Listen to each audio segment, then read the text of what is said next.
Well, we're done with our spreadsheet. Let's jump into creating a presentation and look at those collaborative features. Let's try to keep in mind and remember that that spreadsheet saved itself automatically as I closed it. I didn't have to go to File and hit Save. It saved the data while I was working on it, and when I closed it, it just closed at wherever it left off. I'll go to the Create button here, and we'll create a new presentation. We're going to make a nice little PowerPoint type thing here. We'll use a dark gradient. We'll add a title, and we'll call it, quarterly goals. Now, let's take a look at what happens. Now, with this one, we see I've got comments just like we had before in the spreadsheet program. We can have comments on these documents as we're working on them together. People can leave comments for them. But let's use this time to take a look at another feature of all the Google Docs, and that is that history. Let's say we share this document with Jessica. Oh, we have to create it. So we create a name, Quarterly Goals Presentation, and we're going to share it with Jessica. I'm sure she's sick of getting the emails about this, so we will uncheck Notify via email, and that's what we were talking about before. You can have it or you can not have it. It's up to you. So she will not receive an email, but she will be able to edit this either way because it's going to pop up in her Shared With Me folder. Now I'm going to close this document. I'm done with it. I don't know what the subtitle is going to be. I know I've created it. There it is, and it's shared. We'll log in as Jessica here with Safari, and there it is. It shows up, Quarterly Goals Presentation. Even though she didn't get an email about it, it still shows up in Shared With Me. So we'll go here. She's going to write how to meet them and maybe drop a comment in as well and say, subtitle. Is this a good font? Aren't we all always concerned about our fonts?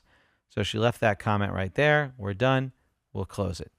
Let's go back to Chrome and check out what we've got. If I open up the history window, we'll see Jessica Vanacoro commented on an item, the Quarterly Goals Presentation. I click on it, and I can see her comment, and it takes me right to it. It's a really neat feature that it takes me specifically to the thing that she did. I can also click on the Find button and see everything that had to do with that particular document today. I can see all the activity. So if I've got an entire team of 5 or 6 people working on that document, I can see the evolution of that document as it was being worked on. And we can change all that stuff too. If I decide, you know what, I don't want her to have access to that, I'll click there, we'll put the little X, and I'll either maybe just make it so that she can view and comment, but she can't actually change it, or I can be mean, arguably, and just take away her privileges entirely and hit Save Changes. There we go. So now, only I have the ability to work on that document. If I close the details, I see, yep, there it is. It's not shared with anybody. It's just me. So I retain full control over that document, and the editing privileges go away. She doesn't even see it anymore. It's not there at all under Shared With Me. She can't even find it.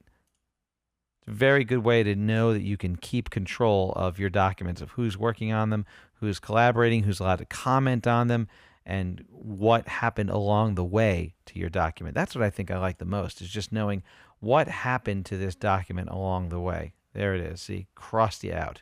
No document for you. All right. So that's a quick look at presentations and the idea of the history and commenting and viewing what you've done to this document. Now, let's talk about managing these revisions and managing the files on the Google Drive itself.